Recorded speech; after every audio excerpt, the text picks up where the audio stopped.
جن لوگوں نے سردار تنویر الیاس خان صاحب کی حکومت کو ایک منظم سازش کے تحت گرایا اور عدم اعتماد لائی، آج رات کی تاریکیوں میں سردار تنویر الیاس خان صاحب سے معذرت خواہ ہیں، اور وہ یہ سمجھتے ہیں کہ ہم سے ایک بڑی سیاسی غلطی ہوئی ہے جس کا خمیازہ یہ سردار تنویر الیاس خان صاحب کی حکومت کو ماورائے آئین چلتا کیا گیا۔ تو سردار تنویر الیاس خان صاحب کی حکومت کا جانا اس ریاست کے لیے، آزاد کشمیر کے لیے اور تعمیر و ترقی کے لیے ناقابل تلافی نقصان ہے۔ انشاءاللہ جب بھی بسم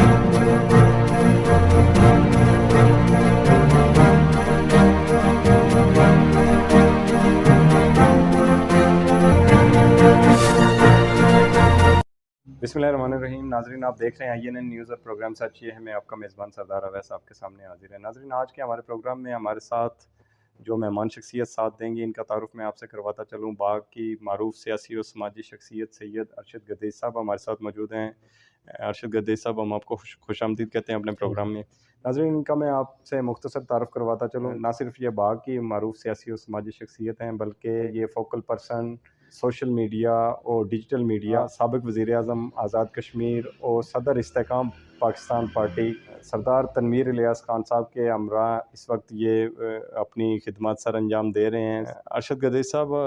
آپ سے سوالات تو کافی سارے کریں گے۔ پہلا آپ سے سوال یہ ہے، کیونکہ آپ سابق وزیر اعظم کے قریبی ساتھیوں میں آپ کا شمار ہوتا ہے اور آپ آزاد کشمیر کی موجودہ سیاسی صورتحال پر بھی گہری نظر رکھے ہوئے ہیں، آپ یہ بتائیں اس وقت آزاد کشمیر میں جو سیاسی بے چینی ہے، لوگ بجلی کے بلات نہیں جمع کروا رہے ہیں، ایکشن کمیٹی کا ایک طویل دھرنا جو ہے یہ جاری ہے، خاموش احتجاج جس کو آپ کہہ سکتے ہیں، لوگ گھروں میں بیٹھے ہوئے ہیں، بل نہیں جمع کروا رہے ہیں، ان کا احتجاج ریکارڈ ہو رہا ہے۔ اس ساری صورتحال کو، یہ جو ایک بے چینی ہے ریاست کے اندر، اس کو کیسے دیکھتے ہیں آپ؟ شکریہ سردار اویس صاحب آپ کا اور آپ کی پوری ٹیم کا، آپ نے یہاں پہ اپنے قیمتی وقت میں سے ٹائم دیا میری رائے لینے کے لیے ریاستی سیاست کے اوپر اور موجودہ سیاسی صورتحال پہ۔ آپ کا اور آپ کی ٹیم کا شکریہ۔ اور اویس صاحب، جیسے آپ نے پوچھا کہ اس وقت جو آزاد کشمیر کے اندر جو موجودہ حکومت ہے اور وزیر اعظم آزاد کشمیر کی جو سیاسی جو ایک پالیسیز ہیں گورنمنٹ کی، تو اس پہ جو اس وقت جیسے آپ نے ذکر بھی کیا، اور میں یہ سمجھتا ہوں کہ آزاد کشمیر بھر کے اندر اس وقت تمام ایکشن کمیٹیز سے لے کر تمام پوری ریاست سراپا احتجاج ہے، اور اس میں ہر عام آدمی کے جو مسائل ہیں وہ کہیں نہ کہیں مہنگائی کے ہاتھوں، بجلی کے بلات اور دیگر مسائل کا شکار ہے۔ تو اس میں یقیناً آپ تمام احباب جو صحافی ہیں اور تمام سوشل میڈیا جو یوز کرنے والے لوگ ہیں، وہ بخوبی سمجھتے ہیں کہ اس وقت ریاست آزاد کشمیر کے اندر سیاسی تاریخ کی جو ہماری آزاد کشمیر کی سیاسی تاریخ ہے، آپ اس میں دیکھ لیں کہ یہ پہلی دفعہ آپ نے کہیں مطلب دیکھا ہوگا کہ آزاد کشمیر کی تاریخ کے اندر اس طرح کا جو سیاسی و معاشی بحران کسی دور حکومت میں جنم نہیں لیا جو اس سیاسی حکومت میں جنم لے رہی ہے، جو سیاسی و معاشی بحران جو جنم لے رہا ہے۔ اور اس میں میری ذاتی رائے یہ ہے کہ اس کا جو ناقص گورنمنٹ کی جو سیاسی حکمت عملی آپ اس کو کہہ سکتے ہیں، اور تقریباً میں یہ سمجھتا ہوں کہ مختلف ہیں جماعتوں کا جب کمبینیشن سے، اور مختلف ہے آپ کہہ سکتے ہیں کہ مکس آچار کی جو گورنمنٹ ہوتی ہے، جو حکومت ہوتی ہے، تو یقیناً اس کا جو اختتام ہوتا ہے یا پھر اس کی جو حکمت عملی ہوتی ہے وہ یقیناً بڑی پیچیدہ ہوتی ہے، اور اسی پیچیدہ صورتحال سے میرے خیال میں انور الحق صاحب گزر رہے ہیں، اور ریاست کو انہوں نے کیا مطلب خاک ڈیلیور کرنا ہے۔ میں یہ سمجھتا ہوں کہ وہ جو مختلف جو سٹیک ہولڈر تھے جو ان کے ساتھ آئے تھے، کن کن ٹرم اینڈ کنڈیشنز پہ انہوں نے ان کے ساتھ شامل ہوئے تھے یا پھر ان کو وزیر اعظم بنایا تھا، وہ ان کی توقعات پہ ہی پورے نہیں اترے ہیں۔ تو ایسے میں وہ ریاست کے لیے مطلب کیا ڈیلیور کریں گے یا پھر اس کے لیے کیا کام کریں گے، وہ ان کے لیے خاصی مشکلات ہیں، خاصے چیلنجز ہیں۔ تو ایسے حالات میں مجھے مطلب ایسی صورتحال میں یہ حکومت دیر پا چلتے ہوئے نظر نہیں آ رہی۔ آپ یہ بتائیں، سابق وزیر اعظم آزاد کشمیر سردار تنویر الیاس خان صاحب کے قریبی ساتھیوں میں آپ کا شمار ہوتا ہے، آپ اس وقت بھی ان کے ہمراہ فوکل پرسن ہیں، تو کیا سمجھتے ہیں آپ کے سابق وزیر اعظم جو انقلابی اقدامات کرنے کے لیے وہ جا رہے تھے، ان کا جو مختصر دور حکومت گزرا ہے، اس میں ایک اپسیٹ ہوا جس میں ان کی حکومت چلتی بنی اور یہ موجودہ سیٹ اپ آپ کے سامنے آ گیا، تو جو ان کا ایک ویژن تھا، کیا اس میں کوئی کمی واقع ہوئی ہے یا اس ویژن سے بڑھ کے وہ آزاد کشمیر کی عوام کے لیے کچھ کرنے کا عزم رکھتے ہیں؟ دیکھیں، جو آپ نے سوال کیا جناب، اب میں یہ سمجھتا ہوں کہ قائد کشمیر جناب سردار تنویر الیاس خان صاحب آزاد کشمیر کی سیاست میں، نہ صرف آزاد کشمیر کی سیاست میں بلکہ پاکستان کی سیاست میں ایک اپنی منفرد پہچان رکھتے ہیں۔ اور میں یہ سمجھتا ہوں کہ موجودہ دور کے تناظر میں یا پھر موجودہ حالات کے تناظر میں اگر آپ سیاسی افق پہ دیکھیں آزاد کشمیر کے اندر، تو سردار تنویر الیاس خان صاحب کا دور دور تک کہیں کوئی ثانی آپ کو نظر نہیں آ رہا۔ اگر آپ ویژن کی بات کرتے ہیں تو سردار تنویر الیاس خان صاحب آزاد کشمیر کی سیاسی تاریخ کے اندر جو تمام وزرائے اعظم کی آپ تاریخ اٹھا کے دیکھیں، ہسٹری اٹھا کے دیکھ لیں کہ جو سردار تنویر الیاس خان صاحب نے جیسے انیشیٹو لیا، جیسے کچھ میگا پروجیکٹس تھے، اور اس طرح سے جیسے آپ بلدیاتی الیکشن دیکھ لیں، بلدیاتی الیکشن کیا تھا؟ یہ ایک آزاد کشمیر کی گورنمنٹ کے لیے تمام سیاسی کارکنان، خواہ وہ کسی بھی جماعت سے ہوں، ان کا تعلق پیپلز پارٹی سے ہو، نون لیگ سے ہو، خواہ وہ کسی بھی جماعت سے ہوں، یہ ان کے لیے ایک بڑی قربانی ہے سردار تنویر الیاس خان صاحب کی، کہ سردار تنویر الیاس خان صاحب کی قیادت کی صورت میں ہمیں بلدیاتی الیکشن آپ کہہ سکتے ہیں میسر ہوئے، اور جس کی وجہ سے اختیارات جو ہے وہ نچلے طبقے تک منتقل ہوئے۔ اب جب اختیارات نچلے طبقے تک وہ منتقل کرنا چاہ رہے تھے، اور اس میں یہ سمجھتا ہوں کہ سردار تنویر الیاس خان صاحب کی حکومت کو ماورائے آئین، مطلب آئین سے ہٹ کے جس طرح سے مطلب ایک سازش کے تحت سردار تنویر الیاس خان صاحب کی حکومت کو چلتا کیا گیا، تو اس میں یہ سمجھتا ہوں کہ یہ نہ صرف سردار تنویر الیاس خان صاحب کے ساتھ بلکہ آزاد کشمیر کی لوگوں کے ساتھ، اس ریاست کے ساتھ، اور پاکستان کی وہ جو ایک تکمیل پاکستان کی ایک جو ویژن تھا آزاد کشمیر کا،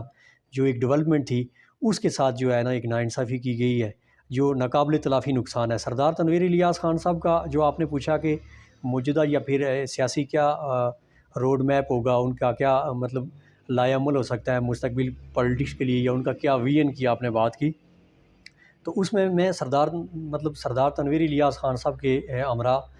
موجود ہوں، ان کے ساتھ ہوں، اور ان کی ٹیم میں رہنے کا مجھے بھی موقع ملا کہ میں پولیٹیکلی کنٹریبیوٹ کر سکوں for this state and community. تو میں صرف اتنا کہنا چاہوں گا اویس صاحب کہ سردار تنویر الیاس خان صاحب نہ صرف آزاد کشمیر بلکہ پاکستان کی پولیٹکس میں ایک سیاسی برانڈ کے طور پر ہیں، جنہوں آپ سیاسی طور پہ کبھی بھی جو ہے نا مینیمائز نہیں کر سکتے، انڈر ایسٹیمیٹ نہیں کیا جا سکتا۔ آپ کیا سمجھتے ہیں پرانے جتنے لوگ تھے جو سردار تنویر الیاس خان صاحب کی حکومت کا حصہ تھے، موجودہ وہ فارورڈ بلاک کی صورت میں اور کوئی اپوزیشن میں بیٹھ کے ایم ایل ایز جو ہیں، ان تمام نے کسی ایک ایم ایل اے نے بھی سردار تنویر الیاس خان صاحب کی نااہلی پہ کہیں پہ بھی اپنے لوگوں کو نہیں نکالا، احتجاج نہیں کیا، تو ابھی آپ پر امید ہیں کہ سردار تنویر الیاس خان صاحب ہے وہ اسی ویژن پہ قائم ہے اور وہ آزاد کشمیر کی عوام کے لیے کچھ کرنا چاہتے ہیں؟ تو دوبارہ اگر آپ انہی چہروں کو لائیں گے تو کل پھر کوئی آپ بڑا کام کرنے کے لیے جائیں گے آزاد کشمیر کی عوام کے لیے، تو کیا آپ دوبارہ بھی کامیاب ہو پائیں گے یا نئے چہروں کو لائیں گے آنے والے الیکشن میں؟ دیکھیں، میں یہ سمجھتا ہوں کہ قائد کشمیر جناب سردار تنویر الیاس خان صاحب کا جو آپ کا کوسچن تھا کہ اس سے پہلے بھی آپ کے ساتھ جو آپ کے وزراء تھے یا پھر جو ٹیم ممبر تھے، لاسٹ ٹائم پہ جس طرح سے انہوں نے کہیں کوئی احتجاج یا پھر اس پہ کوئی اپنا ری ایکشن نہیں دیا ہے سچ جیسے دینا چاہیے تھا، تو میں اویس صاحب آپ کے نالج میں لانا چاہوں گا، اور یقیناً آپ کے نالج میں بھی ہوگا کہ اس وقت جو جن لوگوں نے، اور میں یہ سمجھتا ہوں کہ ریاست کے جو سیاسی سٹیک ہولڈر ہیں، جنہوں نے سردار تنویر الیاس خان صاحب کی سیاست کو آپ کہہ سکتے ہیں کہ اس کے خلاف ایک منظم سازش کے تحت اس حکومت کو گرایا گیا، اس میں تمام جماعتوں نے سر جوڑ کے، میں یہ سمجھتا ہوں کہ وہ بیٹھ گئے کہ چونکہ ان کے سیاسی وجود کو خطرہ تھا، تو انہوں نے جب اس حکومت کو چلتا کیا، اور اس میں سردار تنویر الیاس خان صاحب کا جو مستقبل کا سیاسی روڈ میپ کیا ہوگا کہ جب ان لوگوں کو لے کے ساتھ چلنا ہے، اور میں اس وقت یہ سمجھتا ہوں، میرا اپنا خیال یہ ہے کہ جن لوگوں نے سردار تنویر الیاس خان صاحب کی حکومت کو سازش کے تحت، ایک منظم سازش کے تحت گرایا اور عدم اعتماد لائی، آج رات کی تاریکیوں میں سردار تنویر الیاس خان صاحب سے معذرت خواہ ہیں، اور معذرت بھی کرنا چاہتے ہیں، اور وہ یہ سمجھتے ہیں کہ ہم سے ایک بڑی سیاسی غلطی ہوئی ہے جس کا خمیازہ آج دیکھ لیں وہ سارے لوگ بھگت رہے ہیں۔ آپ دیکھ لیں کہ جناب فاروق عبدالر خان صاحب اور باقی تمام سٹیک ہولڈر جو ہیں، ان کی کیا پوزیشن ہے، جو انور الحق کے ساتھ اس وقت یہ ہے کہ تمام ایم ایل ایز یا دیگر لوگ تھے اس وقت جو لوگ کھڑے تھے، ان کا آپ دیکھ لیں کہ آج ان کا کیا مستقبل ہے، کوئی مہنگائی کے ہاتھوں، کوئی فنڈز کے ہاتھوں، ایون کے بلدیاتی نمائندوں سمیت پوری ریاست سراپا احتجاج ہے۔ میں یہ سمجھتا ہوں کہ آزاد کشمیر کے اندر نیکسٹ جو سیٹ اپ بنے گا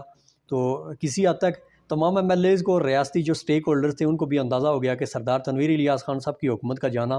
اس ریاست کے لیے، آزاد کشمیر کے لیے اور تعمیر و ترقی کے لیے ناقابل تلافی نقصان ہے۔ انشاءاللہ جب بھی نیکسٹ کوئی سیٹ اپ بنے گا اس میں پر امید ہوں قائد کشمیر جناب سردار تنویر الیاس خان صاحب کمانڈنگ پوزیشن میں۔ اس سے پہلے بھی بلدیاتی جب الیکشن سردار تنویر الیاس خان صاحب نے کروا رہے تھے تو اس میں بہت سارے ایم ایل اے سے لے کر بہت سارے اور جو سیاسی اسٹیک ہولڈرز تھے ان کی مخالفت کے باوجود سردار تنویر الیاس خان صاحب کر گزر گئے۔ چلیں اور یہ انہوں نے برملا بہت سارے جگہوں پہ ذکر بھی کیا، بلکہ ایم ایل ایز کا انہوں نے نام بھی لیا کون کون موجودہ وزیر اعظم اس الیکشن کے بہت بڑے مخالف تھے، جس کا وہ برملا ذکر بھی کر چکے ہیں اپنی مختلف تقاریر میں۔ اب آپ یہ بتائیں باغ کی طرف آ جاتے ہیں، موجودہ جو باغ کی سیاست پہ بھی آپ کی گہری نظر ہے،